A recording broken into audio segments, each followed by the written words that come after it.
सोचिए, न्याय एक ऐसा कॉन्सेप्ट जो कितना पुराना है ना? लेकिन आज ये एक बहुत बड़ी टेक्नोलॉजिकल क्रांति से गुजर रहा है। वो हथौड़ा जो कभी लकड़ी का हुआ करता था, अब डिजिटल हो रहा है। तो आइए देखते हैं कि कैसे लीगल सॉफ्टवेयर आज की अदालतों को पूरी तरह से बदल रहा है। सदियों तक हमारे न्याय की प्रक्रिया का क्या हाल था? वो ना कागज के पहाड़ों के नीचे दबी हुई थी। मतलब फाइलें, दस्तावेज, रिकॉर्ड्स, एक ऐसा अंबार जो अदालती काम को बहुत धीमा और बोझिल बना देता था। और इस कागज वाले समस्या की वजह से दिक्कतें क्या थीं? अरे बहुत सारी थीं। सबसे पहले तो सब कुछ बहुत धीमा था। फैसलों में सालों लग जाते थे। फिर प्रिंटिंग, स्टोरेज और फाइलों को यहां से वहां ले जाने का खर्चा भी बहुत ज्यादा था। एडमिनिस्ट्रेटिव काम का बोझ इतना बढ़ जाता था कि असल कानूनी काम पर असर करता था। और हाँ, ये डर तो हमेशा ही बना रहता था कि कोई जरूरी फाइल खो ना जाए या खराब ना हो जाए। लेकिन अब इस कागजी समस्या से निपटने के लिए एक सल्यूशन सामने आ चुका है। हम बात कर रहे हैं वकीलों के डिजिटल टूल बॉक्स की, जिसने कानूनी काम के एक बिल्कुल नए दौर की शुरुआत कर दी है।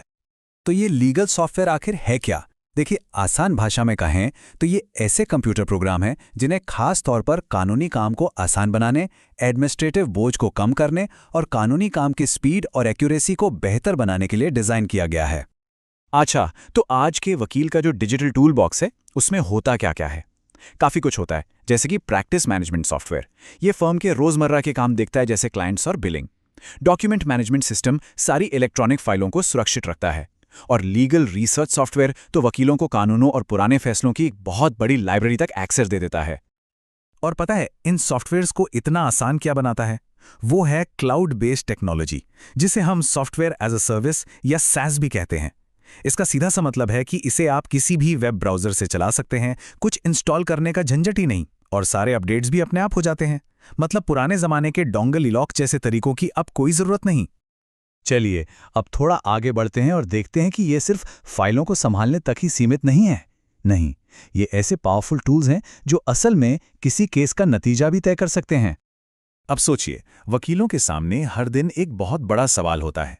वो ये कि कैसे पता लगाएं कि अदालत का कोई पुराना फैसला आज भी वैलिड है या नहीं है। कहीं उसे किसी बड़ी अदालत ने बदल तो नहीं दिया। इसी सवाल का जवाब देता है साइटेशन एनालिसिस। ये लीगल रिसर्च सॉफ्टवेयर का एक बहुत ही ज़रूरी फीचर है। इसकी प्रोसेस भी काफ़ी सिंपल है। सॉफ्टवेयर सबसे पहले उस पुराने फैसले को ढूंढता है, फिर उसकी पूरी हिस्ट्री को एनालाइज करता है और आखिर में ये चेक करता है कि वो आज भी गुड लॉ यानी एक मान्य कानून है या नहीं। सॉफ्टवेयर ना बिल्कुल एक ट्रैफिक लाइट की तरह एक सिंपल सा सिग्नल देता है। अगर ग्रीन फ्लैग है तो मतलब गुड लॉ, यानी इस फैसले पर भरोसा किया जा सकता है। और अगर रेड फ्लैग है तो मतलब बैड लॉ। इसका मतलब है कि इसे किसी बड़ी अदालत ने पलट दिया है और अब ये मान्य नहीं है। तो सबसे जरूरी बात ये जानना है कि दलील मजबूत नींव पर बनी है या रेत पर। अब हम एक कदम और आगे बढ़ते हैं, अगली क्रांति की ओर, और वो है आर्टिफिशियल इंटेलिजेंस यानी AI। कह सकते हैं कि कानूनी दुनिया में आने वाला ये अब तक का सबसे पावरफुल और कॉम्प्लेक्स टूल है। AI आज क्या क्या कर सकता है? ये अनुमान लगा सकता है कि किसी केस में कितना टाइम लगेगा। ये लाखों दस्तावेजों को कुछ ही मिनटों में रिव्यू कर सकता है। और तो और ये जजों के व्यवहार का विश्लेषण भी कर सकता है। ये कानूनी कामों को, खासकर जिनमें बहुत सारा डेटा होता है, पूरी तरह बदल रहा है। लेकिन AI की अपनी सीमाएं भी हैं। देखिए, जब बात आती है केस मैनेजमेंट या डॉक्यूमेंट रिव्यू जैसे कामों की, तो ये शानदार काम करता है। लेकिन जैसे ही बात फैसले या सजा की भविष्यवाणी करने पर आती है, तो मामला गड़बड़ा जाता है।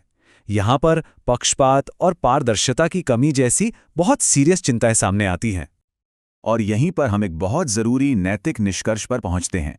वो ये कि AI को सिर्फ एक सहायक टूल होना चाहिए, न कि डिसीजन मेकर। मतलब अंतिम फैसला हमेशा इंसान के विवेक पर ही छोड़ देना चाहिए। ये हमें एक बहुत गहरे सवाल पर सोचने के लिए मजबूर करता है। क्या कोई एल्गोरिदम जिसे सिर्फ पुराने डेटा पर ट्रेन किया गया हो, वो सच में किसी एक व्यक्ति के लिए सही न्याय कर सकता है? चलिए, अब इस सारी टेक्नोलॉजी के अल्टीमेट गोल की तरफ चलते हैं, यानी पूरी तरह से डिजिटल पेपरलेस अदालत का कॉन्सेप्ट। तो ये पेपरलेस अदालत है क्या?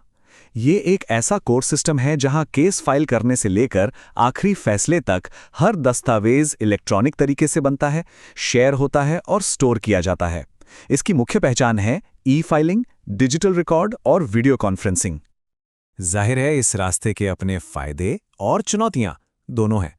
फायदे तो साफ हैं, काम तेजी से होगा, खर्चा बचेगा और सुरक्षा भी बेहतर होगी।